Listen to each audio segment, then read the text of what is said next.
नमस्कार। पिछले कुछ दिनों से ना कुछ ऐसी हेडलाइंस आ रही हैं जिन्होंने सबकी चिंता बढ़ा दी है। क्या भारत में पेट्रोल खत्म होने वाला है? क्या पेट्रोल पंपों पर लंबी लंबी लाइनें लगने वाली हैं? खबरें हैं कि रूस ने एक्सपोर्ट पर बैन लगा दिया है और देश के पास सिर्फ कुछ ही दिनों का तेल बचा है। तो क्या इन खबरों में कोई सच्चाई है? चलिए आज इस पूरी कहानी की तह तक चलते हैं और सच का पता लगाते हैं। यही वो सबसे बड़ा सवाल है जो रूस के एक्सपोर्ट बैन की खबर आने के बाद हम सबके मन में घूम रहा है। क्या सच में देश में पेट्रोल डीजल की किल्लत होने वाली है? तो सबसे पहले ये समझते हैं कि ये पूरी घबराहट शुरू कहाँ से हुई। आखिर ऐसी कौन सी खबरें थीं जिन्होंने इस चिंता को जन्म दिया? असल में हुआ ये कि एक साथ कई खबरें आ गईं। एक तरफ रूस ने पेट्रोल एक्सपोर्ट पर बैन लगा दिया, दूसरी तरफ सोशल मीडिया पर कुछ राजनीतिक हस्तियों ने चिंता जतानी शुरू कर दी और फिर एक सरकारी ऑडिट की रिपोर्ट सामने आई जिसमें कहा गया कि भारत के पास सिर्फ 5 दिन का रिजर्व है। इन सब ने मिलकर एक ऐसी तस्वीर बना दी जैसे कोई बहुत बड़ा संकट बस आने ही वाला है। इस चिंता को एक राजनीतिक आवाज भी मिली, जैसे कांग्रेस के पवन खेड़ा का ये बयान जिसमें उन्होंने 5 दिन के भंडार और रूस के बैन को एक साथ जोड़कर एक बहुत ही गंभीर स्थिति की तरफ इशारा किया। जाहिर है इससे आम लोगों में टेंशन और भी ज्यादा बढ़ गई। ठीक है, अब इस पूरी उलझन को सुलझाने के लिए सबसे जरूरी बात समझते हैं। बस एक छोटा सा फर्क है पेट्रोल और कच्चे तेल के बीच, और यकीन मानिए यही एक फर्क पूरी तस्वीर को एकदम साफ कर देगा। और यही है सबसे बड़ा पॉइंट। रूस ने पेट्रोल के एक्सपोर्ट पर बैन लगाया है, जो कि एक फिनिश्ड प्रोडक्ट है। उसने कच्चे तेल यानी कि क्रूड ऑयल पर कोई रोक नहीं लगाई है। और भारत रूस से खरीदता क्या है? कच्चा तेल, पेट्रोल नहीं। इसको ना एक बहुत आसान से एग्जाम्पल से समझते हैं, दूध और मक्खन की मिसाल से। मान लीजिए भारत रूस से दूध खरीदता है और रूस ने कहा कि वो अब मक्खन नहीं बेचेगा, तो क्या इससे भारत को दूध मिलना बंद हो जाएगा? बिल्कुल नहीं। भारत दूध यानी कि कच्चा तेल लेकर अपना मक्खन यानी कि पेट्रोल खुद बना सकता है। और यहीं पर भारत की एक बहुत बड़ी ताकत सामने आती है जिसे हम अक्सर नज़रअंदाज कर देते हैं। वो है हमारी ऑयल रिफाइनिंग की शक्ति। इस मामले में भारत दुनिया के बड़े खिलाड़ियों में से एक है।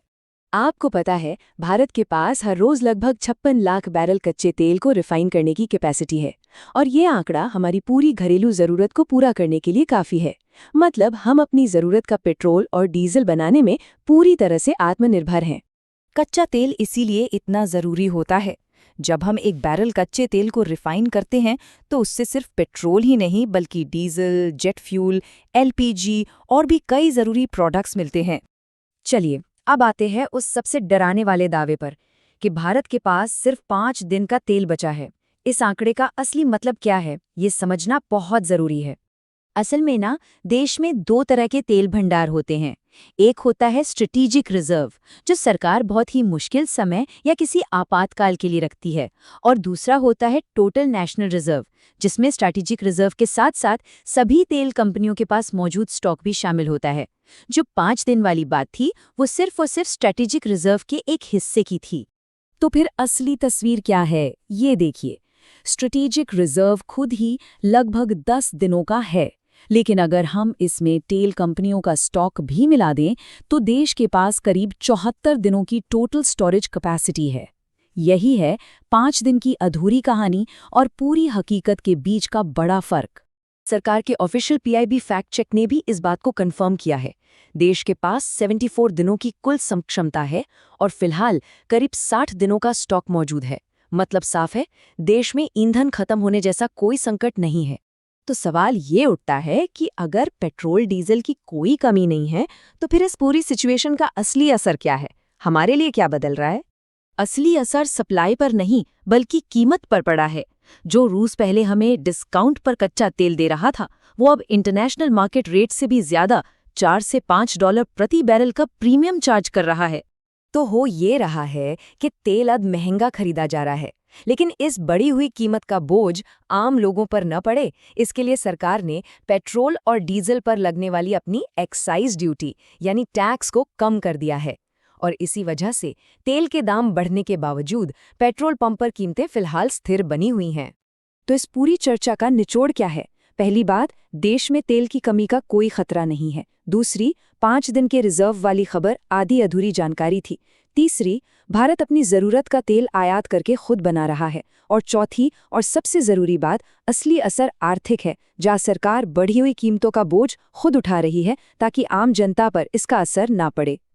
और अंत में ये एक सवाल छोड़ जाता है कि जब चारों तरफ ऐसी डराने वाली हेडलाइंस हों, तो ये सोचना कितना ज़रूरी है कि हम किस खबर पर ध्यान दें और किसके पीछे की पूरी कहानी को समझें।